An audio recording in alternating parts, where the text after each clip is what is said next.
Good day, good day, good day. And welcome to this episode of Let's Talk Mindset with me, your host, Michelle Green. Welcome and thank you for listening. Today, I would like to talk about panic attacks. Now, panic attacks are something that I used to suffer from, but I can happily and gratefully say that I haven't had one in years, plural. So, I developed a program that helps my clients gain control of their life and stop panic attacks for good. So that's why I wanted to talk about that on this episode. Now, one of the things that we do, which is almost like a self-help therapy, or one of the tools that we use, is cognitive behavioral therapy. And what this does is focus on the way people think, which is the cognitive part, and the way that people act, which is the behavioral part.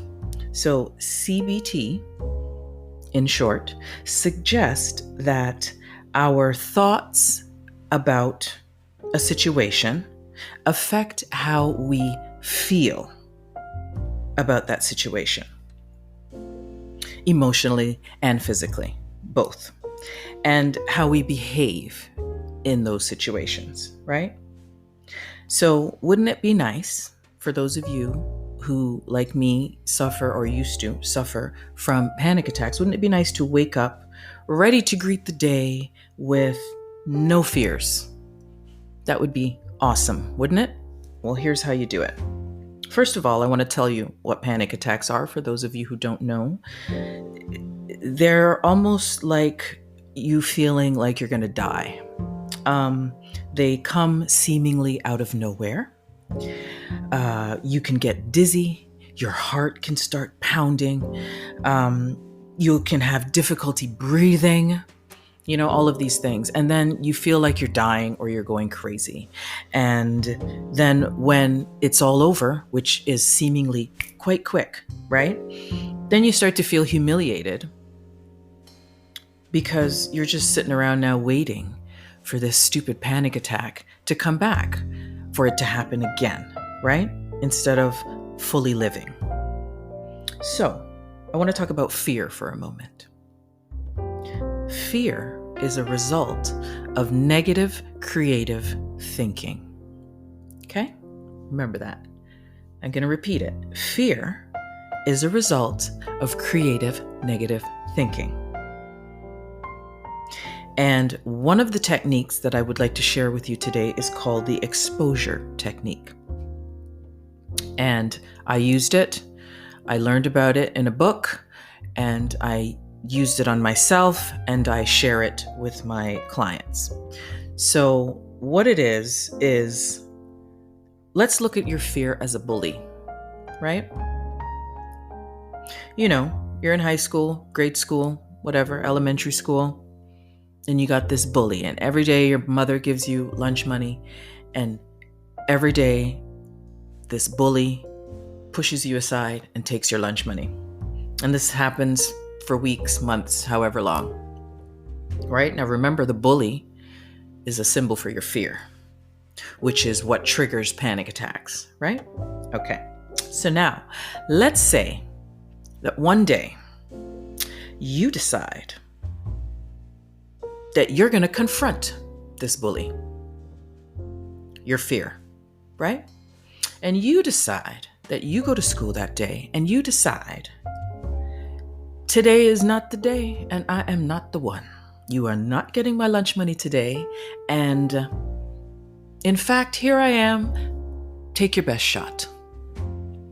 Right?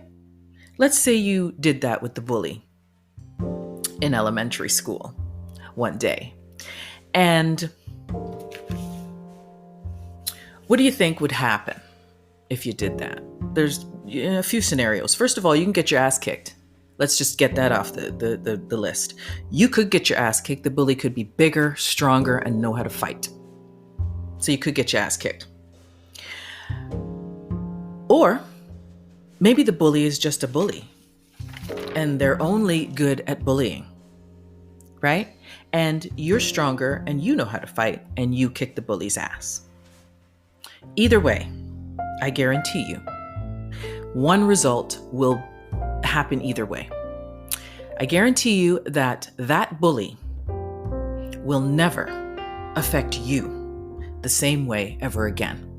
Now let's replace the bully with your fear. That fear, that trigger, will never affect you the same way again. I'm not saying it won't affect you, because it takes time to build resilience against panic attacks, but it'll never affect you with that same intensity ever again if you confront it or expose yourself to it. So exposure technique is, even if it's a phobia, I don't like spiders, I don't think it's a phobia, but let's say you have a phobia of spiders. The best way to kill that phobia in its tracks is to expose yourself to spiders. And that's a more simple way of saying it. Remember that you feel the way that you think. And when you're feeling anxious, it's your cognitive, your thoughts, your brain, it's fooling you, right? It's telling you lies. And anxiety is the result it's the result of distorted, illogical thinking, right? It's almost like a mental con, if you will. So when you change the way that you think, you will change the way that you feel.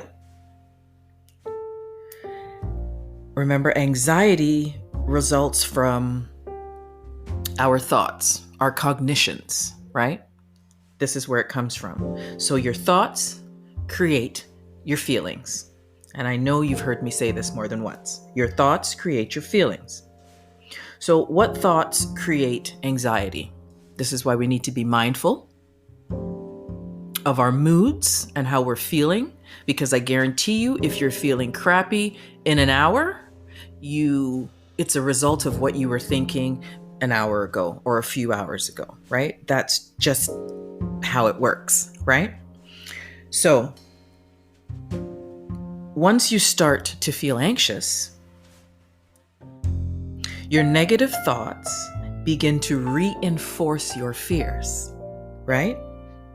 And then it just becomes a vicious cycle of the thoughts, then the reinforcement of the fears, and then the fears, and then the thoughts, and it's just a vicious cycle, right? Anxiety, what anxiety is telling you or triggering is what you're telling yourself is simply not true. Simply is not true.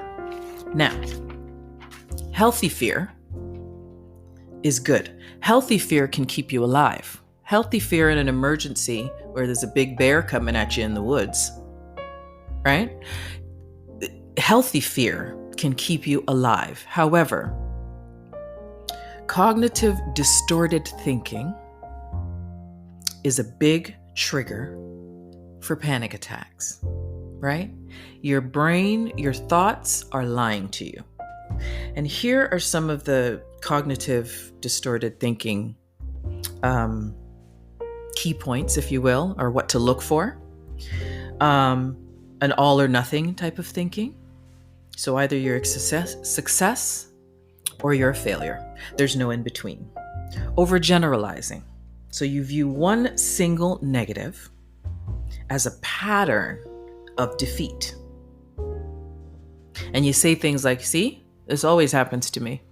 Can't catch a break, right? Mental filter. And by this, I mean you dwell on one negative detail and ignore all the things that you did right. And the example of this that I've read in a book is that if you drop one drop of black ink into a glass of water, what happens, right? So that glass of water is all the good things that you've done and all the wins that you've had. And that drop of black ink is one mistake. And that's what you focus on. So your mental filter about yourself. Discounting the positive. This is a big one. People do this a lot. Discount the positive.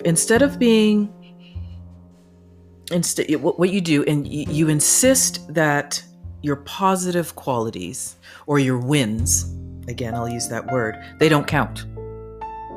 Yeah, I did something good yesterday, but that doesn't count because, this shit always happens to me and it always goes from good to bad. So that doesn't really count. So you discount your positive qualities. Jumping to conclusions is a big one, right? Not warranted by the facts, might I add. Mind reading, okay? Mind reading is when you assume people are judging you or looking down at you when it's not true. Or you're a fortune teller, so you tell yourself something bad is going to happen.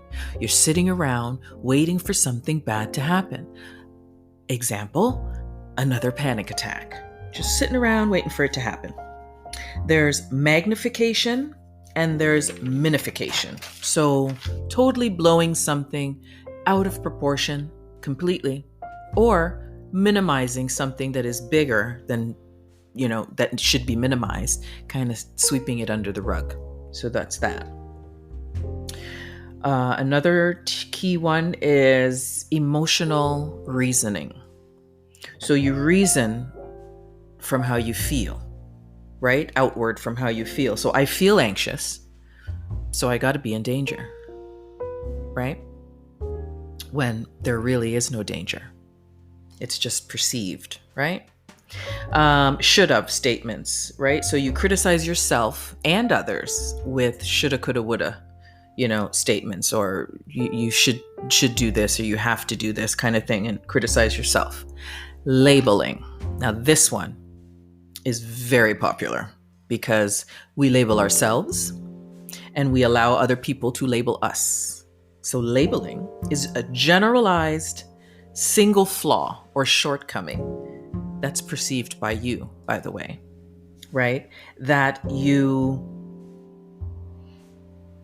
use to identify your entire identity, right? One flaw, perceived flaw by you, by the way. So, and like I said, we don't only label ourselves, we let people put labels on us. So beware of that. And the last one I want to tell you about is blame. Blame is something that instead of pinpointing the root of the problem, you assign blame. You either assign it to yourself, which is self-blame, which you beat yourself up for something that you've done or perceive as a mistake, or you blame others, which is denying your own role in the problem. So those are just a few cognitive distortive ways of thinking that trigger panic attacks, right? So today, I challenge you, any of you out there who have suffered with panic attacks, like myself in the past, or anyone who you know has suffered from panic attacks and this might resonate with. I challenge you today to try the exposure technique, right? Try it. Try to confront your bully. Whatever that is. Like I said, if it's a phobia of spiders, or if you have full-blown panic attacks and there's certain things that trigger it, identify those triggers, right? And then confront your bully one by one. Confront those bullies, confront those fears, and I guarantee you that they will never affect you the same ever again. So thank you very much for listening to this episode of Let's Talk Mindset with me, your host, Michelle Green. Let's tackle panic, people, And if you'd like to know a little bit more about the program that I've put together, which is called How to Tackle Panic, go to my website at www.msmichellegreen.com. And I would be happy to serve you. And for those of you who want to work with me or connect with me further, don't hesitate to DM me on Instagram, comment on this podcast episode, or you can also contact me on my website. Thanks again for listening, and let's tackle panic together. Have a great one. Ciao for now.